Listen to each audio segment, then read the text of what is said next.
Assalamu alaikum, everyone. My name is Sharifa Baroud, and I'm so honored and excited to be hosting American Muslims for Palestine's 2021 Ramadan Gala. Before we start off this event, we want to begin with some recitation from the Holy Quran. سابقوا إلى مغفرة من ربكم وجنة عرضها كعرض السماء والأرض سابقوا إلى مغفرة من ربكم وجنة عرضها كعرض السماء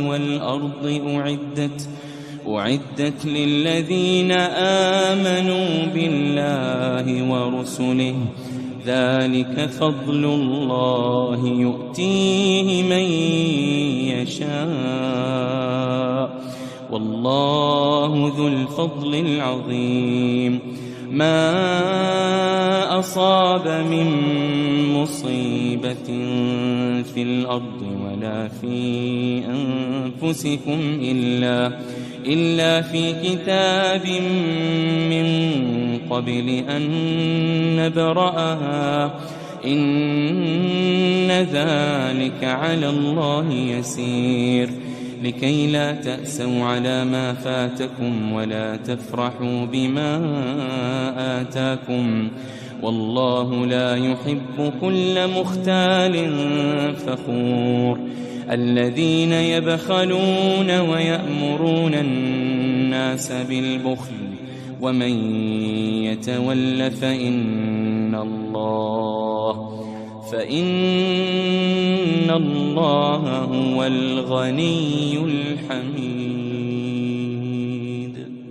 لقد أرسلنا رسلنا بالبينات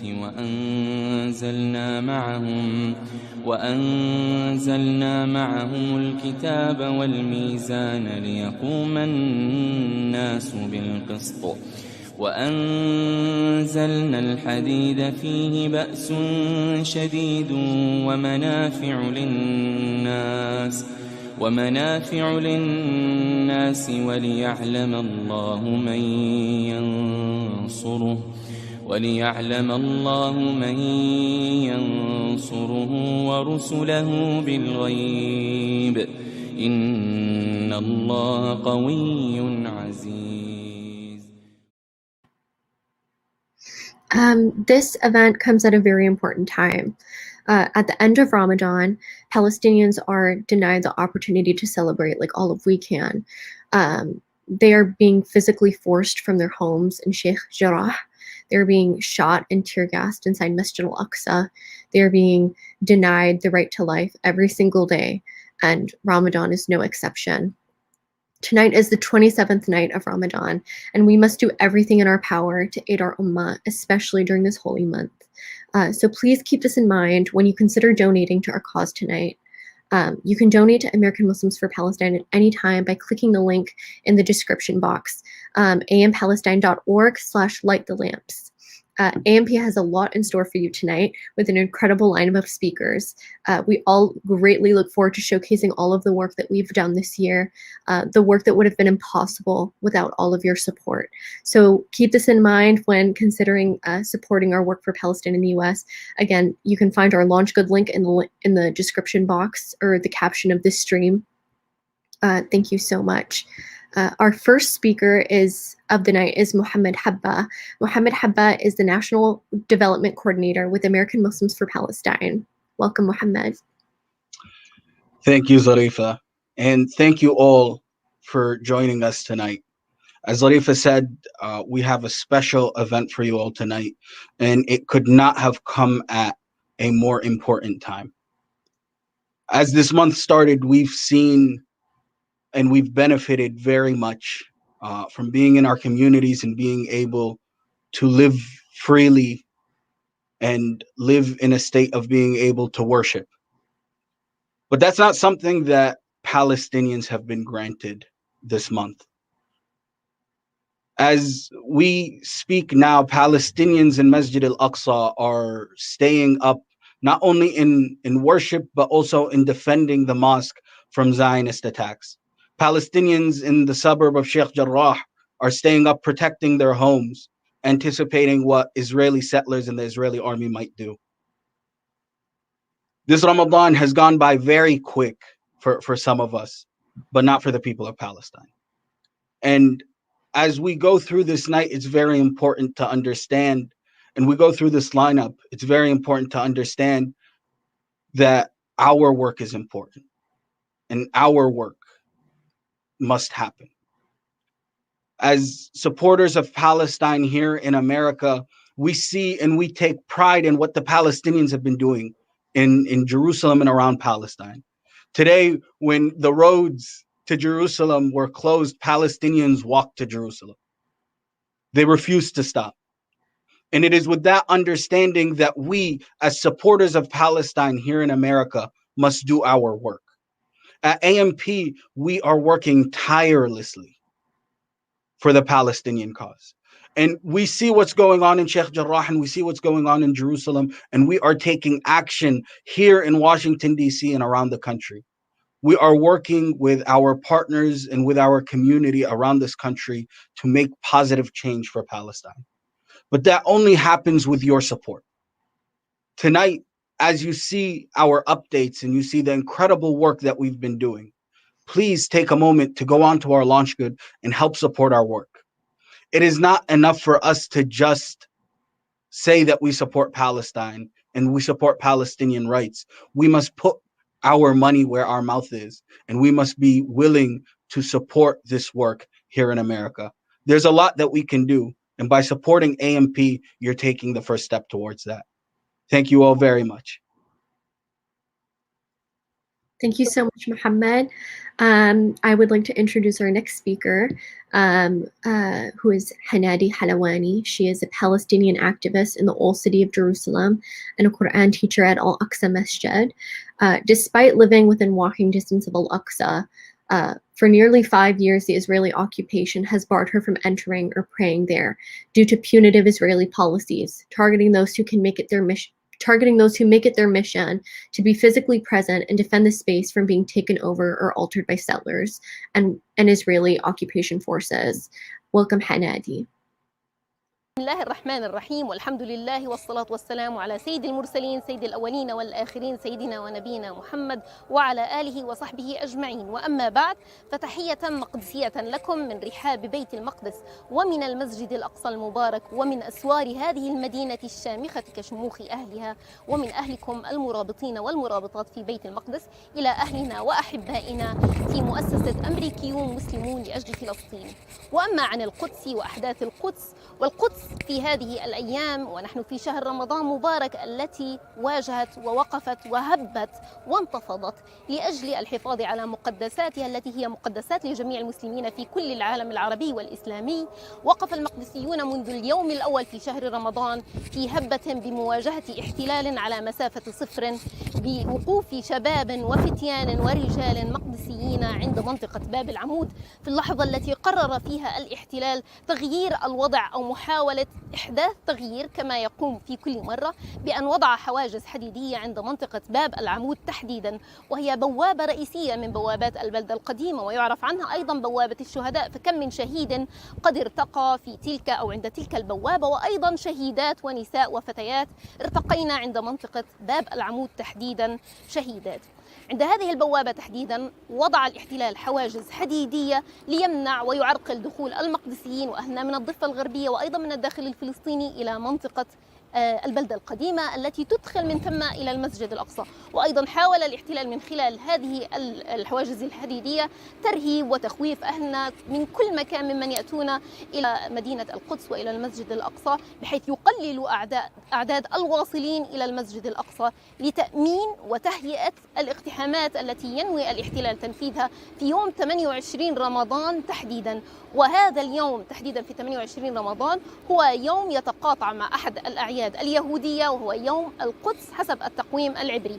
وحتى يؤمن الاحتلال هذه الاقتحامات فهو يقوم بتهيئة المدينة وتهيئة وتفريغ المسجد الأقصى قبل الوصول لهذا اليوم. ونحن كما نعلم في شهر رمضان المبارك المسجد الأقصى وخاصة في العشر الأواخر يكون مليئا بالمسلمين والمعتكفين، ولكنه أراد أن يقلل عدد المسلمين من خلال وضع هذه الحواجز. ولكن وقف الشباب المقدسي في وجه قرارات هذا المحتل، وأخضع المحتل لإرادة الشارع المقدسي من جديد، كما أخضعه في هبة الرحمة وهبة البوابات الإلكترونية في العام 2017، وأيضا في انتفاضة السكاكين. هذه دروس علمها المقدسيون بأجسادهم التي لا تحمل ولا يحملون سلاحا أمام قوة وعتاد وقوة يعني يساندها الكثير للأسف، وللأسف كثير أيضا من الدول العربية التي طبعت مع هذا الاحتلال وسلمت واستسلمت وخضعت وتناست وتنكرت كل تضحيات الشعب الفلسطيني، الدماء التي بذلوها، البيوت التي هجرت والتي هدمت على رؤوس ساكنيها. متناسين كل ذلك وقف هذا المقدسي بجسده العاري في 13 يوما في مواجهة محتل يعني لا يرقب فينا إلا ولا ذمة. أهل القدس يحافظون على قدسكم التي هي قدس لكل المسلمين في كل العالم العربي والإسلامي، والتي هي مسؤولية كل المسلمين في كل مكان في الأرض 1,700,000 مسلم. وهنا وجه رسالتي إلى أحبائنا وأهلنا في أمريكا وإلى مؤسسة أمريكيون مسلمون لأجل فلسطين، وأقول لكم لا تستهينوا بأي عمل قد تقومون به خدمة لهذه القضية ونصرة لبيت المقدس وإسنادا لأهلها، فالمسيرات تعطي رسائل كبيرة. أكثروا من هذه المسيرات وهذه الوقفات والحملات الإلكترونية، فهي تعطي رسائل كبيرة، رسائل لأهلكم في مدينة القدس أنهم ليسوا بوحدهم، وأن أهلهم في كل مكان يقفون إلى جانبهم، ولو بالوقفة ولو بالكلمة ولو ببوست يوضع على صفحاتكم الإلكترونية. وأيضا توصل رسالة كبيرة للمحتل ومؤلمة للمحتل بأنه لن يستفرد بالقدس وفلسطين، ومهما نكل بأهل القدس وفلسطين فالقدس ليست لمن يعيشها إنما لمن تعيشه. أسأل الله الذي جمعنا وإياكم في هذا الحشد الإلكتروني وهذا النشاط الإلكتروني المقدسي المبارك في شهر البركة الذي جمعتم فيه بركة الزمان والمكان مع أهلنا في أمريكا، أن يجمعنا وإياكم في ساحات المسجد الأقصى المبارك، وأن لا يأتي علينا رمضان في العام القادم إلا وقد تحرر المسجد الأقصى، ونصلي وإياكم سجدة شكر على أبوابه وفي ساحاته. والسلام عليكم ورحمة الله وبركاته. Thank you so much, Hanadi, for all of the sacrifices you have made for Palestine. Like Hanadi said, we cannot underestimate the impact of our efforts in the United States. We have currently raised about $48.4 thousand tonight, and our goal is to reach $75,000. Please give what you can. You can donate to American Muslims for Palestine anytime tonight by clicking the link in the description box. We thank you so much for any and all contributions. Our next speaker is Omar Shakir. He is the Israel and Palestine Director at Human Rights Watch, where he investigates human rights abuses in Israel, the West Bank, and Gaza. Prior to his current role, he was a Bertha Fellow at the Center for Constitutional Rights, where he focused on U.S. counterterrorism policies, including legal representation of Guantanamo detainees. As many of you may know, Human Rights Watch recently released a groundbreaking report which labeled Israel as an apartheid state, making them one of the first major human rights organizations to adopt this label that so many Palestinians and their allies have insisted upon. Welcome, Omar. Assalamu alaikum, American Muslims for Palestine. It's a great honor to join you for your Ramadan Gala, and I'm just sorry that I can't be there in person. As some of you may have heard, on April 27th, Human Rights Watch released a major new report, A Threshold Crossed, finding that Israeli authorities are committing the crimes against humanity of apartheid and persecution. The 213-page report evaluates Israel's treatment of Palestinians. It is based on years of Human Rights Watch documentation, case studies conducted for this report, as well as a review of government planning documents, statements by officials, and other materials. It evaluates the facts that we documented against the established law on discrimination, including the universal prohibition on severe discriminatory oppression or apartheid. While the term was of course coined in relation to South Africa, international treatises define it as a universal legal term and as a crime against humanity, set out not only in its own 1973 convention, but also under the 1998 Rome Statute to the International Criminal Court. As a crime, apartheid is about inhumane acts, which are particularly severe abuses, when they take place amid a context of systematic oppression and with an intent by one group to dominate another. The crime against humanity of persecution similarly refers to discriminatory intent when it leads to severe abuses of fundamental rights, as defined also under the Rome Statute to the International Criminal Court. When Human Rights Watch applied the facts that we documented to these definitions, we found apartheid and persecution. This finding is based on a policy or an intent that we documented to maintain the domination by Jewish Israelis over Palestinians across Israel and the occupied territory, as well as particularly severe abuses committed in the occupied Palestinian territory. On the intent prong, our report shows the ways in which the Israeli government has sought to maintain control over demographics and over land, seeking to maximize the land available for Jewish Israelis and minimize the number of Palestinians in these areas, confining them to dense enclaves. We also show the ways in which the building of settlements and the infrastructure connecting settlements with Israel proper have been done and are maintained with an eye towards maintaining permanent domination. We also show the particularly grave abuses that amount to systematic oppression, severe abuses of fundamental rights, and inhumane acts. These include the imposition of draconian military rule over 2.7 million Palestinians in the West Bank, while Jewish Israelis living in the same territory are governed under Israel's civil law.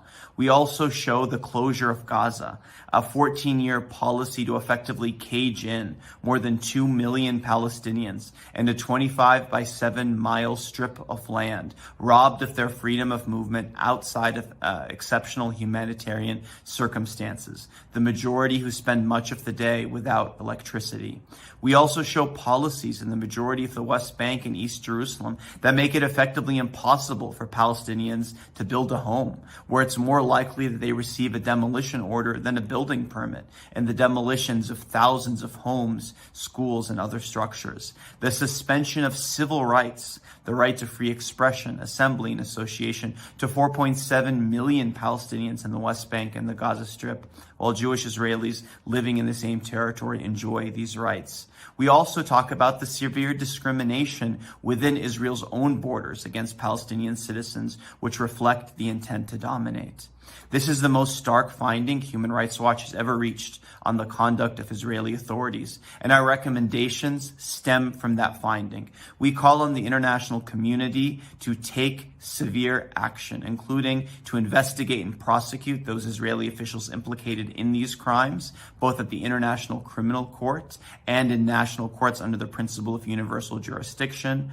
Targeted sanctions, including asset freezes and travel bans against those Israeli officials implicated in the crime, reviewing all agreements with Israel to ensure non-complicity, as well as a UN Commission of Inquiry into these issues and a global envoy on the crimes of apartheid and persecution. The starting point, though, to all of these asks is to acknowledge reality for what it is. Apartheid is no longer a hypothetical, a future scenario. It is the reality for millions of Palestinians. It is time for the world to call a spade a spade. You cannot solve a problem that you misdiagnose.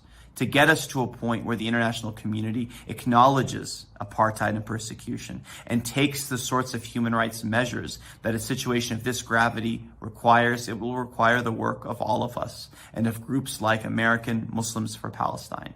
Human Rights Watch will continue our advocacy on these issues. Despite my deportation by the Israeli government from Israel-Palestine, I continue to cover these issues alongside my team on the ground and colleagues around the world, and we look forward to working with all of you to achieve a future in which apartheid and persecution are no longer carrying out, and in which all people living between the Jordan River and the Mediterranean enjoy their full human rights and their rights to freedom and human dignity. Thank you. Thank you so much, Omar, for your informative speech. We greatly appreciate the work that you do and that Human Rights Watch does for Palestine. We are getting closer and closer to our goal for tonight. We have about $26,000 left to reach our goal. Please donate to American Muslims for Palestine by clicking the link in the description box and help us reach our goal for tonight. Again, it's ampalestine.org/lightthelamps. I am excited to introduce our next speaker. His name is Mohamad Malas. Mr. Malas is a principal and co-founder of the IRA Capital, a leading real estate investment firm. Mr. Malas serves on the Board of Trustees of the University of California, Irvine, where he established a chair in Islamic law. Mr. Malas also serves on the Board of Trustees of the Claremont Graduate University in Claremont, California, where he established a chair in Islamic studies. Mr. Malas has produced and executive produced over 10 films, including award-winning films such as The Game Changers, 1948 Creation and Catastrophe, The American East, and most recently the Oscar-nominated and BAFTA-winning short film, The Present with Farah Nabulsi. Welcome, Mr. Malas.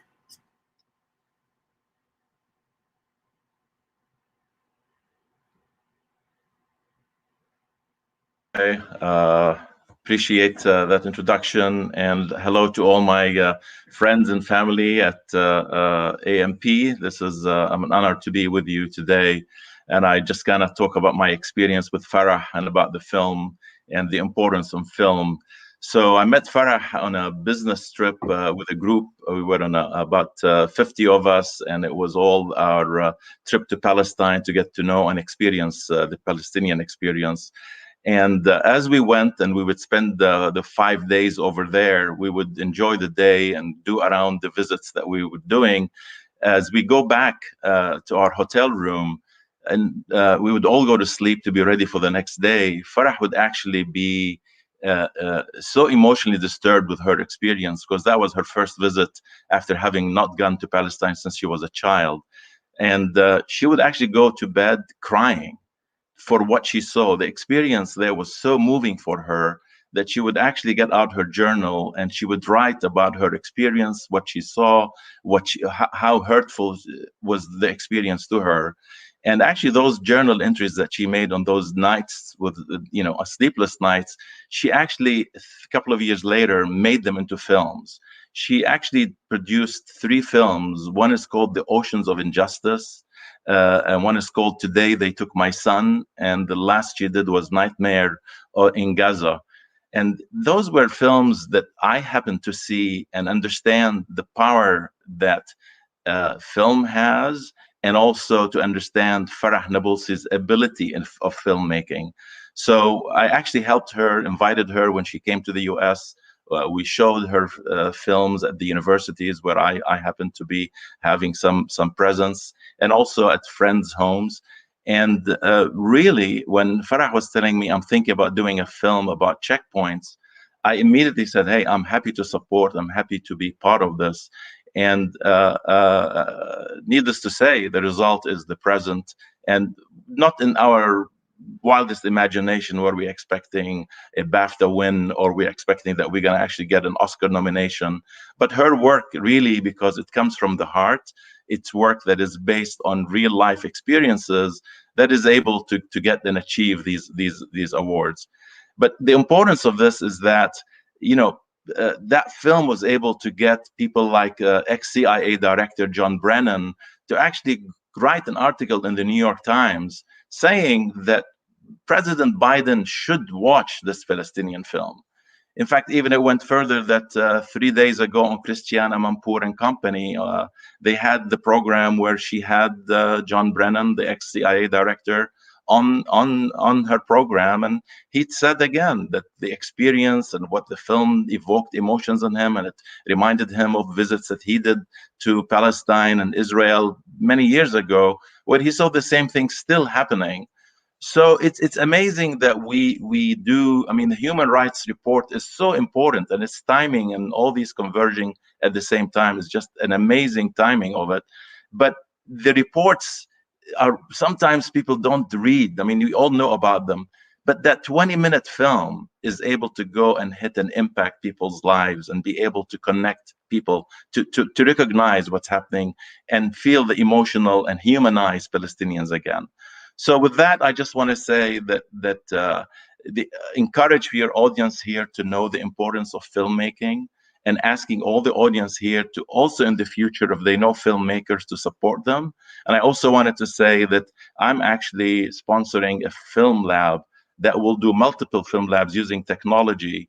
And we would want to more people, your youngsters, your people out there, if you're interested in script writing and movie making, we're going to actually not just simply produce scripts, but we're going to actually produce film out of the winning of each cohort that we do. So with that, I thank you for having me today, and I'm excited to introduce Farah, who is going to be joining us and sharing some of her experience on the present. Thank you, Zarifa.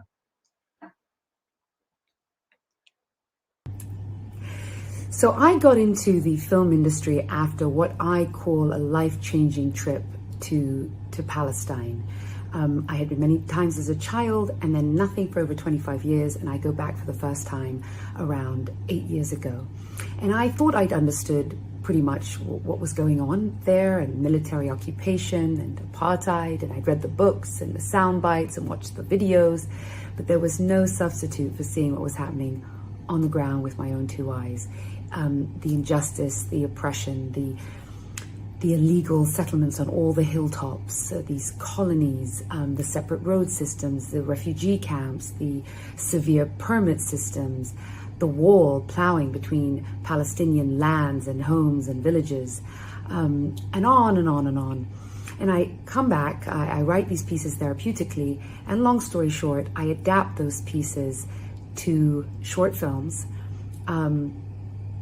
because I wanted to express myself creatively, and I wanted to tell these stories, these human stories.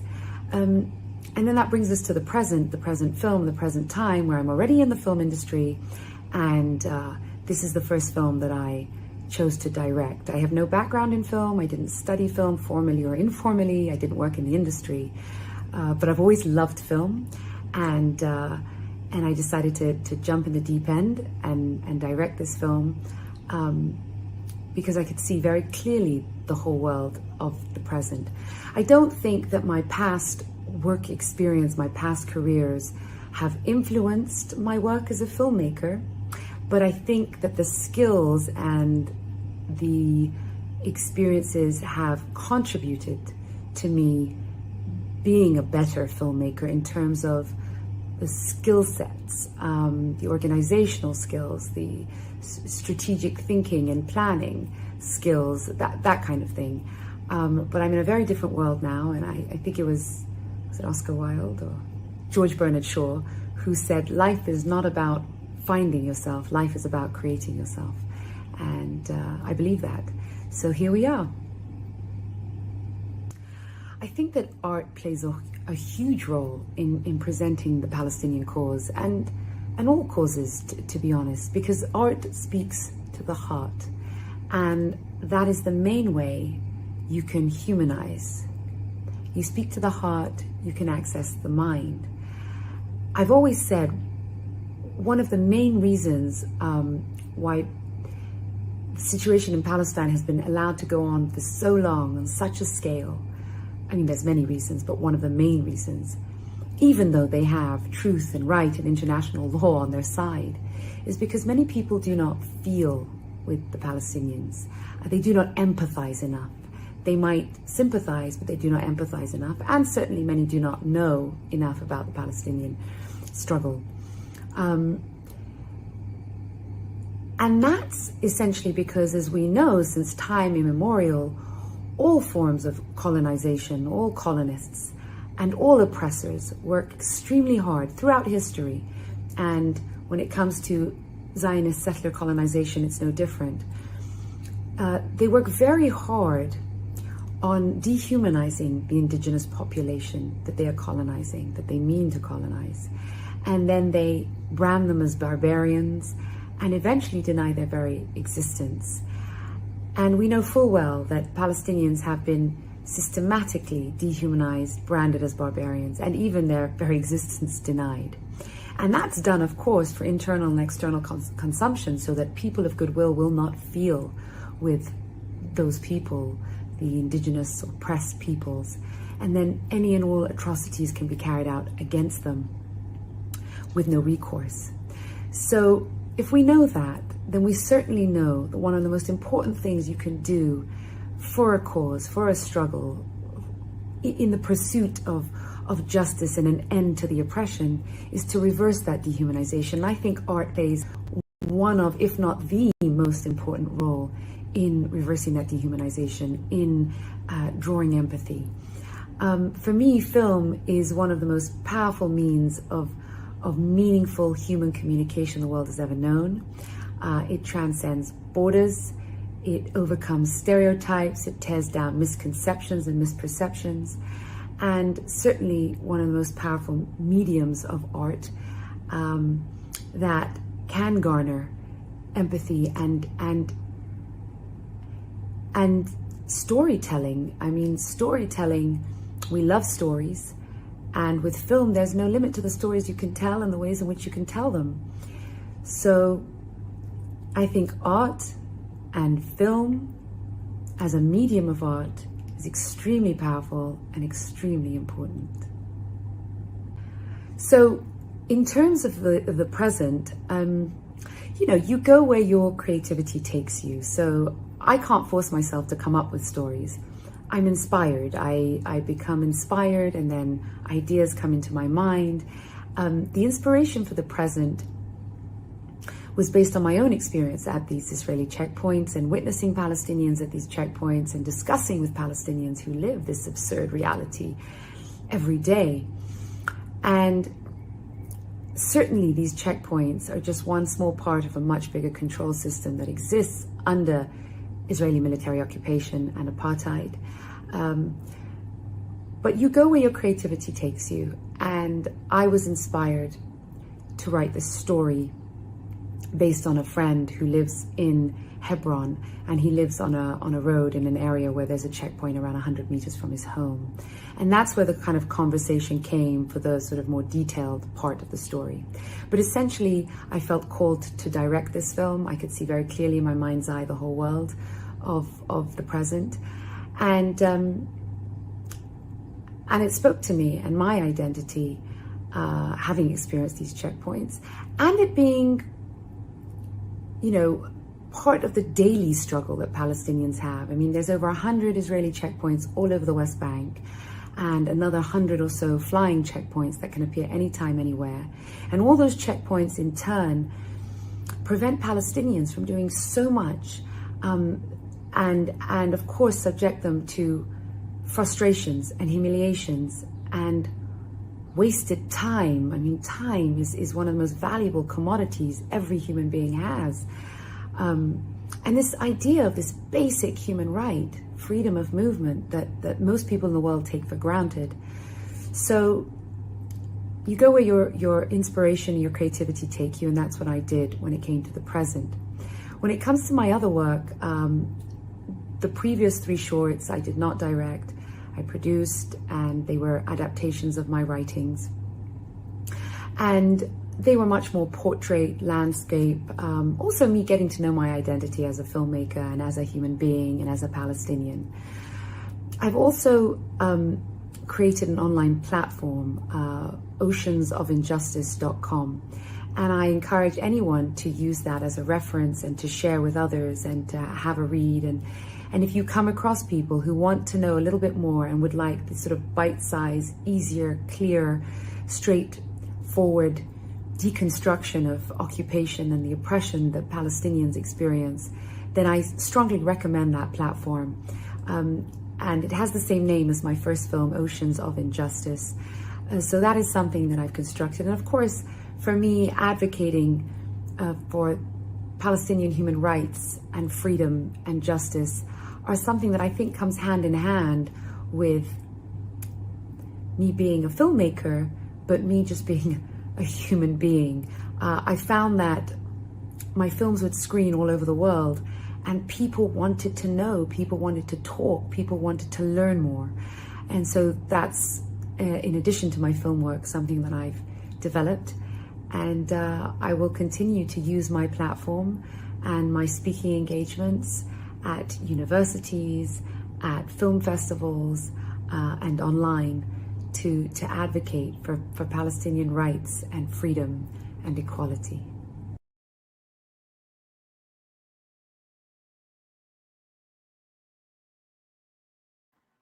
Sorry. Thank you so much, Farah, for all of your incredible work and your moving words. You deserve all of the awards and nominations you've received and so much more. I'm excited to also introduce our next speaker, Dr. Mustafa Abu Sway. He is the first holder of the integral chair for the study of Imam al-Ghazali's work at Masjid al-Aqsa and at Al-Quds University. He has been a professor of philosophy and Islamic studies at Al-Quds University in Jerusalem, Palestine, since 1996. Dr. Abu Sway is also a member of the Hashemite Fund for the Restoration of Al-Aqsa Mosque and the Dome of the Rock, and a member of the Islamic Waqf Council in Jerusalem.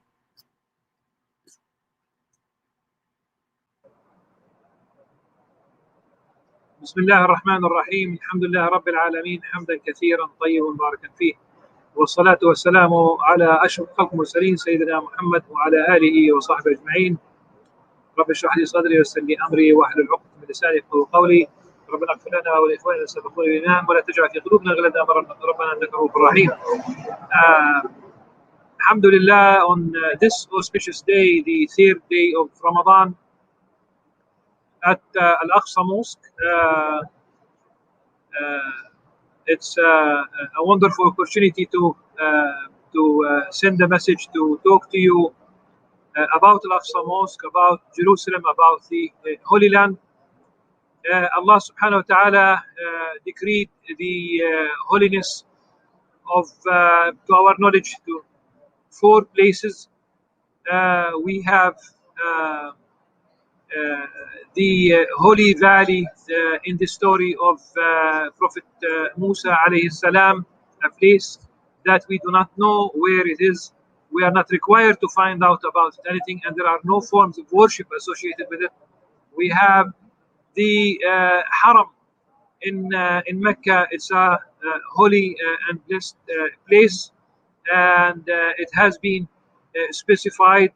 Those who went to Hajj, inshallah, all of you will go one day. They know exactly where it begins, at least from. And we have the Haram of Medina. The Prophet ﷺ decreed Haram بين لابتيها, between 2 hilly areas in Medina, and then we have the whole Holy Land. ويا قوم ادخلوا الأرض المقدسة التي كتب الله لكم. In the, again, Sayyidina Musa alayhi salam addressing his own community. And let's remember one thing at this stage, that let's not conflate geopolitical borders with holiness. It's an absurd idea to think of holiness, of blessedness, as something that would stop at barbed wire, at separation walls, at checkpoints. That's not really what it is.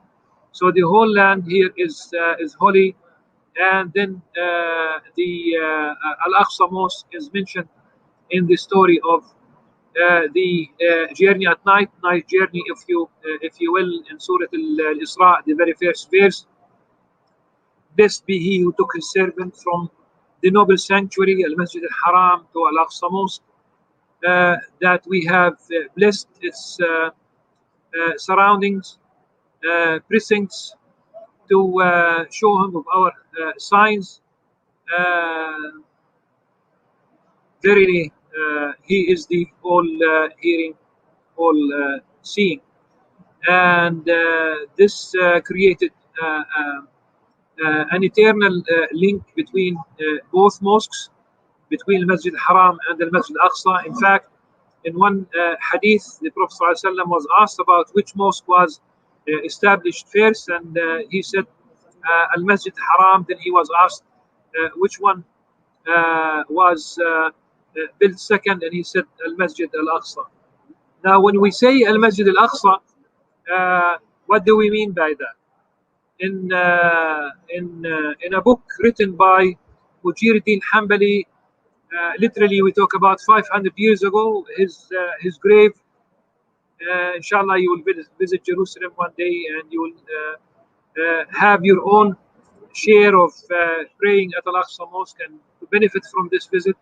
If you come to Jerusalem, close to Bab al-Asbat on the outside, and just couple of minutes away from Bab al-Rahma cemetery, near the Church of the Gethsemane, almost on this street, you have that single grave of Mujiruddin Hanbali.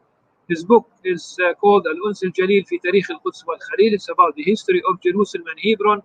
There he said the name Al-Aqsa Mosque is a name of this space. And let's remember this very well. It's a name of this space. For all the buildings are novel. What does he mean by that? That all the buildings are novel? It means that they were added historically later on. We know that the Umayyads developed the site. Most of what we see today goes back to the days of the Umayyads. Then little that the Abbasid did. Then we have definitely other periods in which renovations and other buildings were established. So it's really the space. It's what do we mean by that? It means that wherever we pray inside the mosque, whether inside the beautiful dome of the rock or inside the qibli, the subterranean halls, all of it is basically a mosque. And inshallah, it's the same virtue, nafs al-fadl.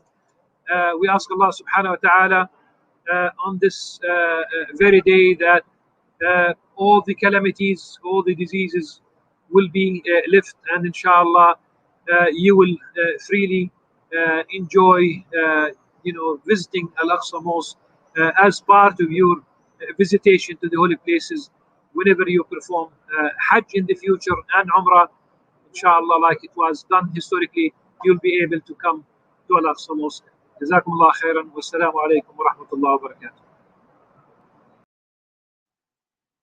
Thank you so much, Dr. Abu Sway. Please don't forget to donate to AMP by clicking the Launch Good link in the description or bio of this stream. We are almost at $50,000, and again, we're trying to raise $75,000 tonight, and I know that we can do it. So go to ampalestine.org/lightthelamps and give whatever you can. Thank you so much. I'm especially excited to introduce our next speaker. Dr. Cornel West is a prominent and provocative Democratic intellectual. He is a professor of the practice of public philosophy at Harvard University and holds the title of Professor Emeritus at Princeton University. He has also taught at Union Theological Seminary, Yale, and the University of Paris. Dr. Cornel West has a passion to communicate to a vast variety of publics in order to keep alive the legacy of Martin Luther King Jr., a legacy of telling the truth and bearing witness to love and justice.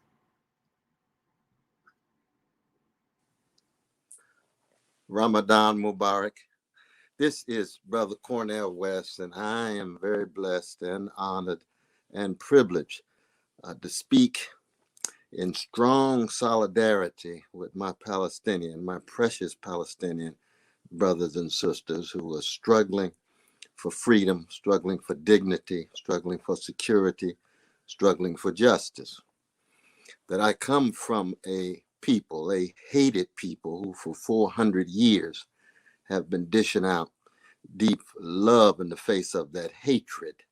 I come from a people who have been terrorized for 400 years, who have been dishing out great freedom fighters in the face of that terror. I've come from a great people who have been traumatized for 400 years and produced wounded healers. And there's no way we can talk about love of truth and goodness and beauty. And for me as a Christian, love of the holy, my Muslim brothers and sisters, love of the holy as well, without talking about solidarity.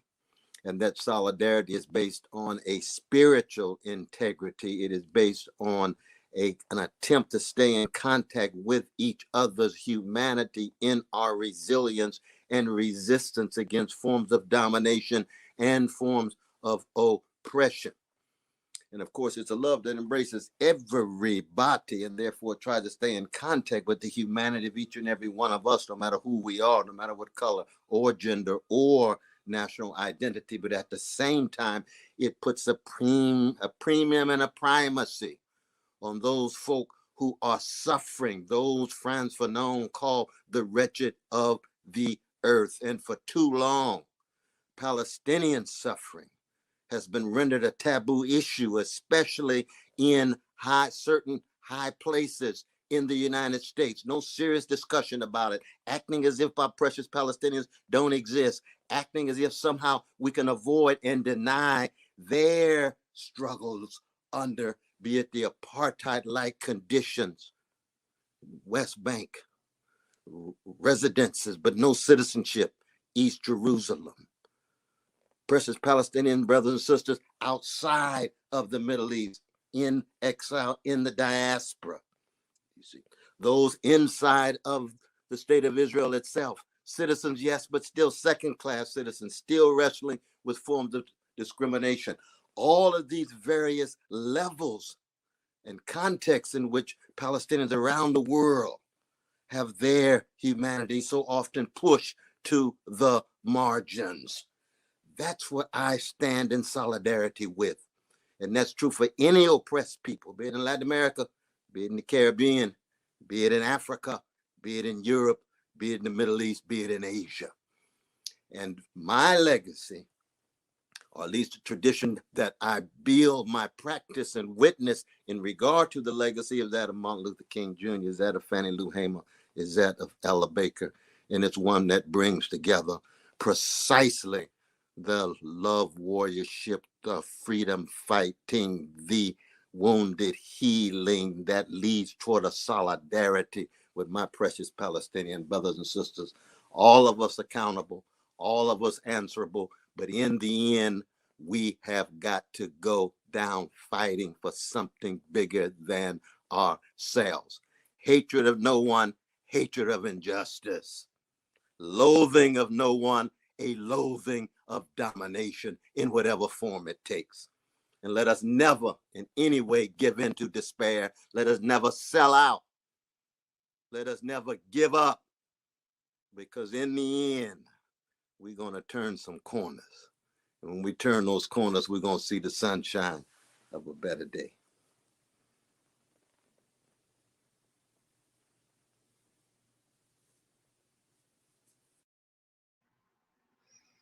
Thank you so much, Dr. West, for your valuable insight and all of the honorable work that you do for Palestine. It was such an honor to have you speak tonight. We have reached $52,000. Alhamdulillah. Thank you for all those who have donated and all those that will donate, inshallah. Again, the link is ampalestine.org/light-the-lamps. Now, last but not least, our final speaker is Dr. Osama Abushid. Dr. Abuirshaid is the executive director and a national board member of American Muslims for Palestine. He is a board member of the U.S. Council of Muslim Organizations, an umbrella organization of major national American Muslim organizations. He lectures frequently on the Middle East and American politics. He is a regular commentator on Palestinian and Middle Eastern affairs, as well as on the American domestic and foreign policy on various Arabic satellite TV channels such as Al Jazeera. He authored or co-authored several books in Arabic, and he published dozens of studies and articles in Arabic and English on issues relevant to the Middle East and its political climate. Welcome, Dr. Osama Abushid. Do you know that the work for Palestine in the U.S. is actually making a difference? Well, American Muslims for Palestine has been at the forefront of this effort for a long time, and the impact of its work can't be ignored. Let me share with you why we think AMP deserves your support. Before AMP was founded in 2006, there was a void in the work for Palestine among Palestinian, Arab, and Muslim American communities. Throughout the years, AMP has filled that vacuum and transformed into a leading national organization in the intersectional Palestine solidarity movement. Over the last decade, we've witnessed a major shift in U.S. public opinion that is increasingly critical of Israel, according to recent polls. AMP's educational programs have been at the forefront nationally by hosting conferences, workshops, and webinars with prominent local and international academics, experts, and activists to educate the public on Palestine, while also updating our audiences regularly on important issues to the movement on multiple digital platforms. For years, AMP has brought Palestinian rights to the halls of power through our advocacy work by hosting Palestine Advocacy Days, congressional briefings, and meetings. We have seen more members of Congress than ever before willing to support Palestinian rights. In 2021, we have mobilized support for 3 groundbreaking congressional letters calling for Israel to provide COVID-19 vaccines to Palestinians under military occupation, condemning Israel's home demolitions in Jerusalem, and an end to Israeli settler colonialism. And in April, we hosted a virtual conversation with Representative Rashida Tlaib to discuss the most pressing issues facing Palestinians today. Through its grassroots campaigns, AMP has been able to mobilize a number of diverse American communities to take meaningful action for Palestine. AMP is uniquely positioned to lead this work as an American Muslim organization, deeply rooted in and built by the Palestinian community. Our Israeli date boycott campaign has been a trademark project since launched in 2012 and has been growing ever since. With a national office in Washington, D.C., 10 chapters from coast to coast, and with supporters around the country, AMP has built a large and solid grassroots community that is continuously growing. Through its upcoming and promising projects, AMP is building bridges to a future where justice is brought to Palestine. With the will of Allah and with your support, we are on an amazing track. Help support the work for Palestine in the U.S. Make a zakat-eligible donation today.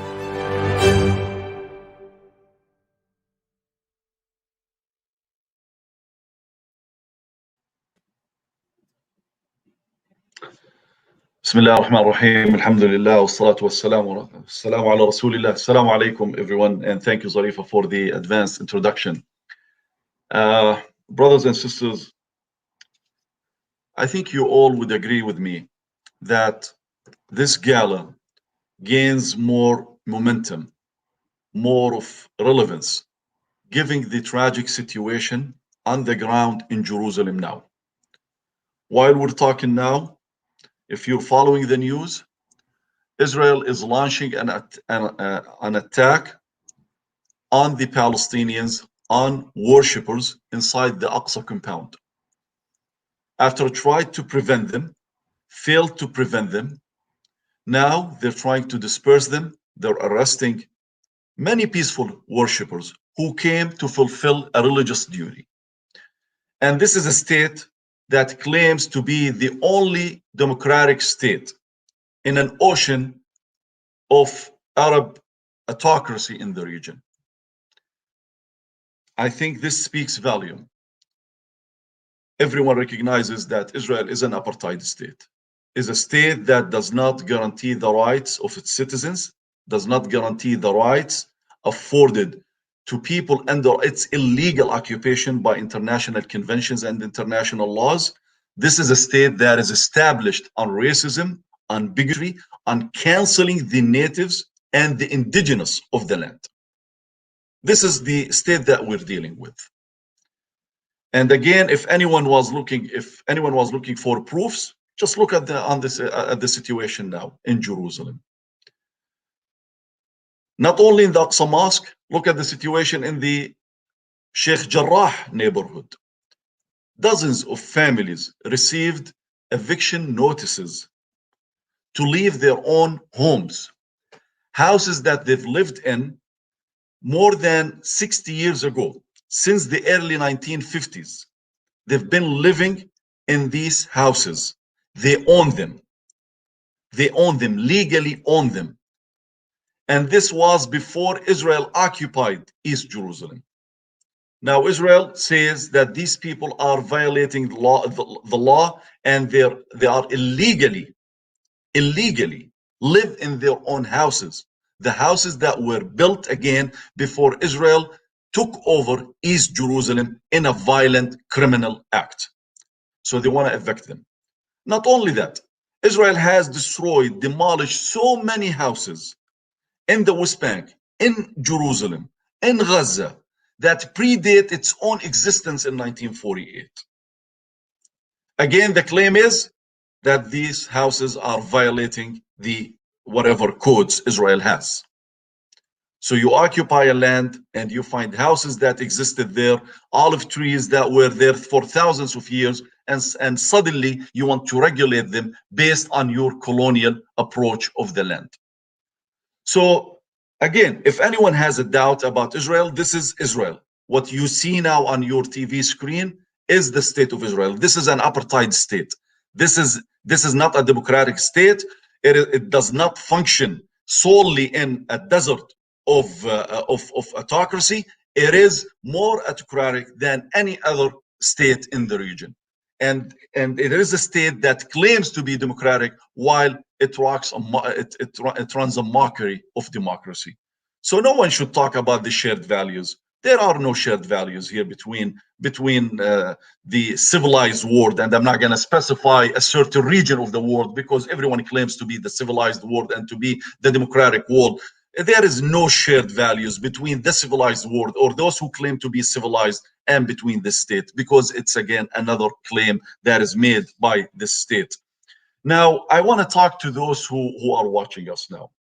I think every one of us are proud about the steadfastness, the perseverance of our brothers and sisters in Palestine. We're proud of those peaceful worshippers who insisted on going and have a free access to the third holiest place in Islam. And even if it wasn't the third holiest place in Islam, to have access to their mosque, to have access to their place of worship, that is an internationally guaranteed right for people.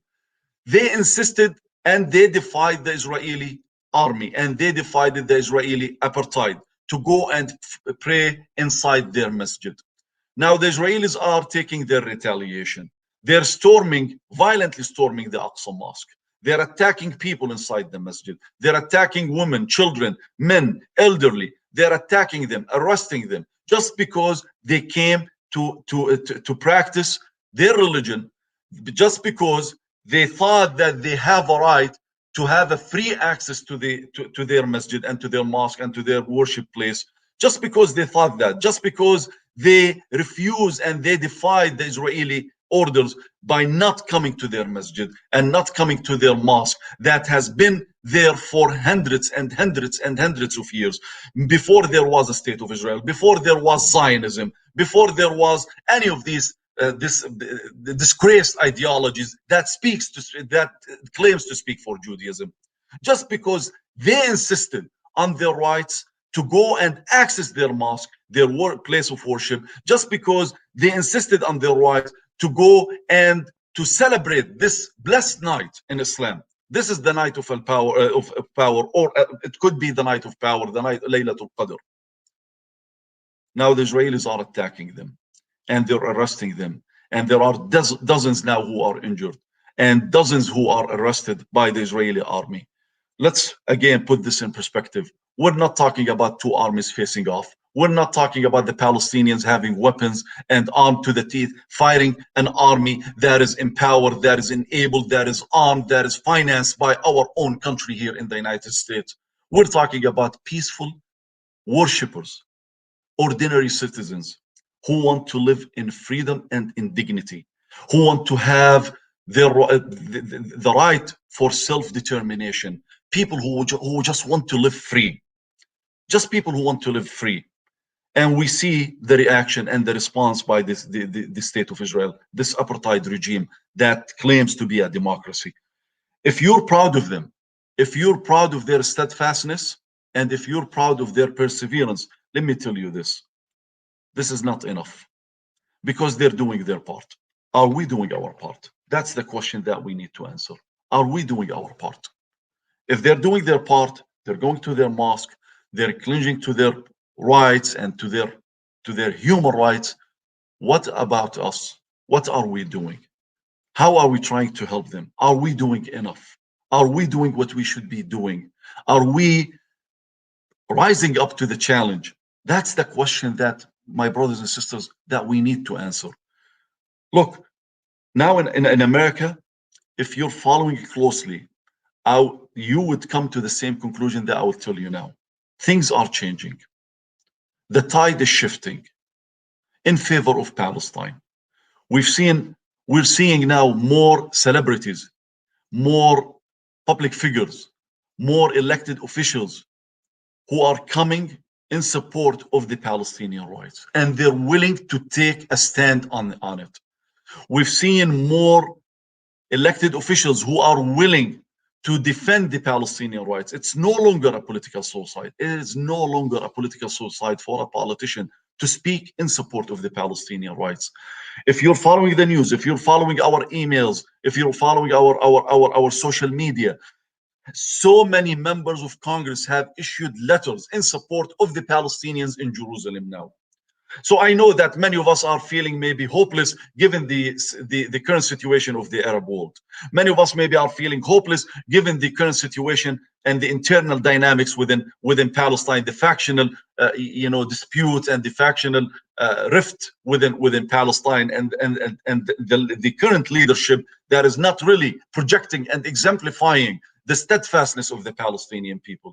But if you're looking at that side of the picture, then you are missing the other side of the picture, the more important side of the picture, which is these people that you see in front of you, who are standing tall on their own land, defending their mosque and defending their rights and defending our right to claim that place as Muslims.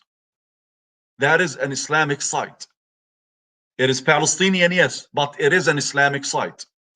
Every one of us, every Muslim has a right in that place. We're not in the business of canceling others. We're not in the business of denying others to worship freely. In fact, it is only under Muslims. The Jews worshipped freely in Jerusalem, and they were protected, and their rights were guaranteed. We have nothing to be ashamed of. The state of Israel has every reason to be ashamed of, everything to be ashamed of. We have nothing to be ashamed of. I'm not blaming Judaism here. I am blaming Zionism, because it hijacked a religion. It hijacked a religion. So if you're looking at that part of the picture, that hopeless part of the picture, that the Arab situation, the Palestinian situation, or some of the dynamics that is taking place or that are taking place within Palestine today, I wanted to look at the positive side. Look at these people who are standing tall. Look at what is happening in America today, where you have more politicians are coming out and supporting the Palestinian rights. So there is a pathway. There is a way forward in America. I'm not here to tell you about what to do in Palestine. I'm not here to preach to our brothers and sisters in Palestine about how they should handle their affairs. I'm not going to preach to them. They can teach us all, and we learn from them. But what I want to tell you here, what I want to tell you tonight, is that there is a way forward. There is a pathway for us to advance our cause, the cause of justice, the cause of Palestine here in the US. We can do this. Things are changing. Again, if you're looking at the other side, if you're looking at the Israeli lobby here in the US, they feel the urge, they feel the need now to defend their supposed fortified positions. They've never been in this situation. Yeah, I know that some might come and say, the cynical might come and say, but look, just a few weeks ago, over 300, I think if I remember correctly, about 365 members of the House signed a letter to the chairwoman of the Appropriation Committee, asking her not to condition military aid to Israel based on its violations of human rights in Palestine. Some might say, look, they still enjoy a lot of leverage and a lot of political capital in this country. And I would tell you, yes, but I will look at it from a different angle. They feel the need to say this now. They feel the need to defend their defenseless forfeits. They feel that need because they know we are on the rise. They are declining. We are on the rise. We are climbing the ladder.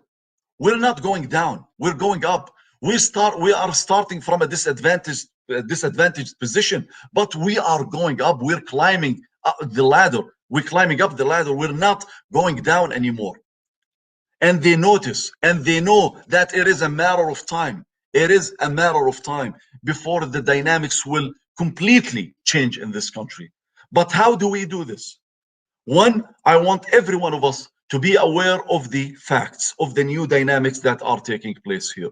Be aware Educate about yourself about what is taking place, about what is going on, about this, the expansion of the Palestine solidarity movement in the US, the expansion in this bloc for Palestine in the US. We're no longer fighting alone for justice in Palestine here. We have allies. Intersectional Palestine became an intersectional issue. Palestine is embedded in the civil rights movement in Palestine, in the US today. We need to be aware of these facts. Two, I want us to believe in ourselves. I want us to believe in ourselves. There is a lot that we can accomplish. There is a lot that we can do. Look, justice does not prevail on its own. The voiceless will not have a voice if we don't provide it for them. We have to be their voice. We have to be their vehicle to achieve justice and to achieve freedom. But that requires that we believe in ourselves. We believe in our abilities. We believe in our capability. We believe that we have the resources, that we have the talent to do this, and we have the right people to work on it. Israel did not have a sudden conscious awakeness, and it would never have a sudden conscious awakeness. We have to force them. We have to force them to have that conscious awakeness. And by the word force them, I mean by keeping the struggle alive here in the US, by calling them out as they should be called out, an apartheid regime, as they should be called out, occupiers, as they should be called out, criminals who are committing war crimes against humanity. So keep the pressure on. They're giving us even enough ammunition. It's not like we like the ammunition that they're giving us because it comes at the expense of our own people. It comes at the expense of the defenseless Palestinians.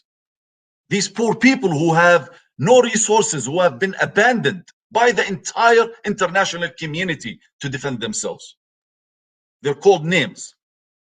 When Israel kills Palestinians, so that's a self-defense. When a Palestinian does something, he's a criminal and a terrorist. We know this. We know that the world has abandoned the Palestinians. But it doesn't mean that this is their fate. And it doesn't mean that this is our destiny. We can change it. And we are doing a very good job here in America.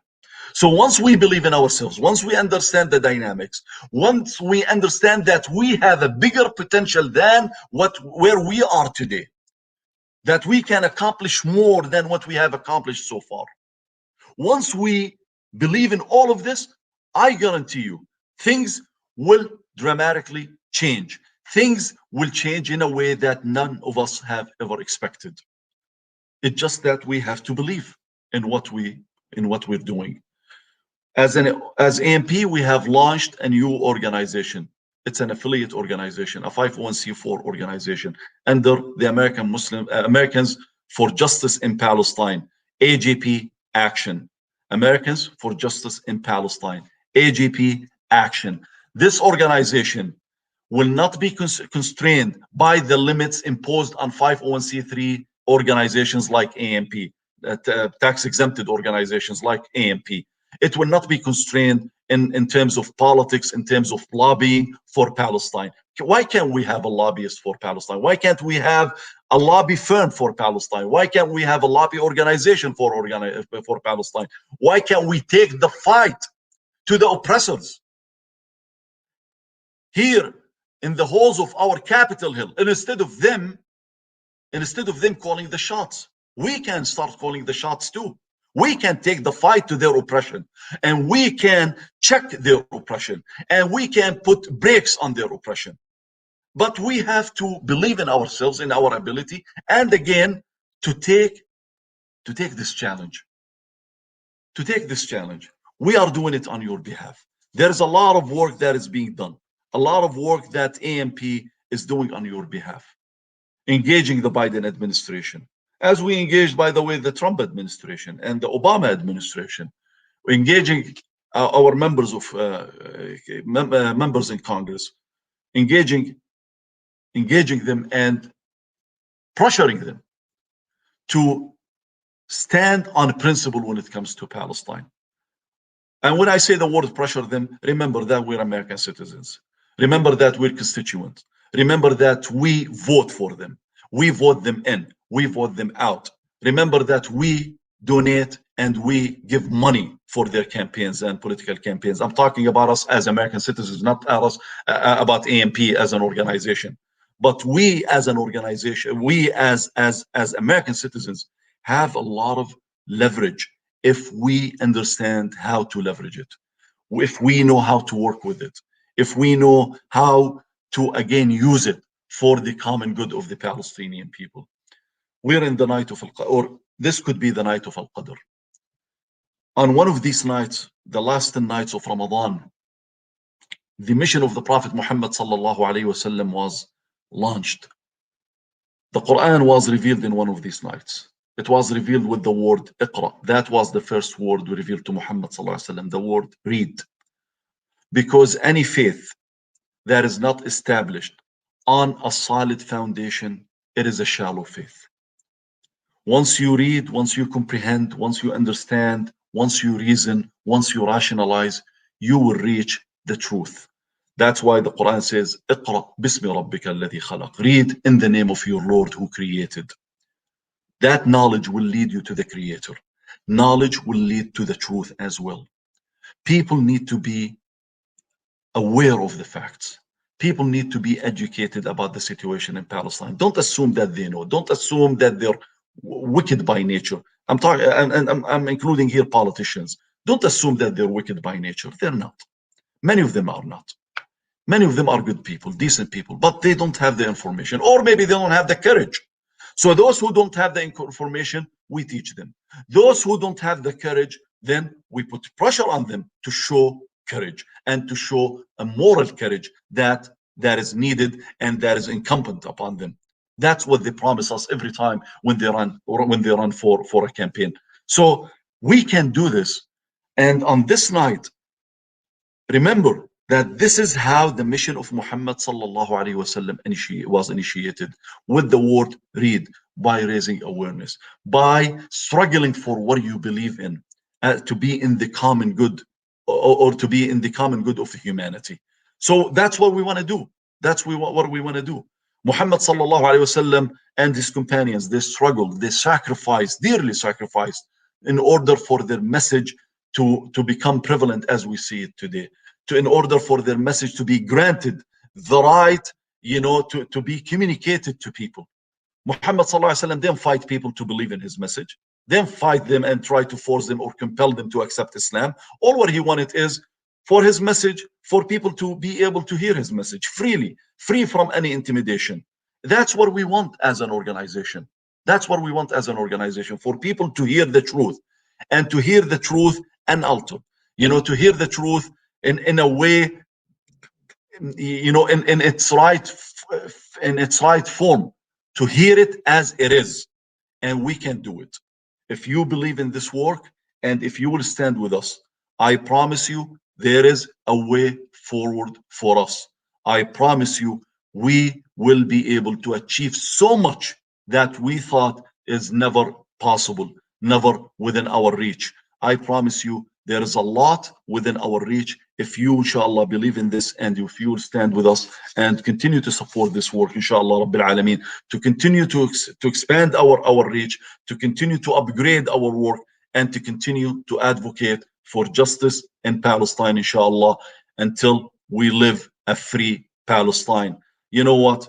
I am going to continue to advocate for Palestine, struggle for justice in Palestine, until I see Palestine, a free Palestine, realized in my lifetime. I always said, maybe I want my kids to see a free Palestine. You know what? Let us double our and triple our efforts. Let us, inshallah, make sure that we see a free Palestine before we die, because I think it is within reach, inshallah, Rabbil Alameen, if we know how to continue this work for it. And I think we all know, all what we need to do now is to believe in ourselves, come forward, support this work, inshallah, and inshallah, very soon in the coming years, we will be celebrating major victories on the way for a free Palestine, inshallah. Thank you.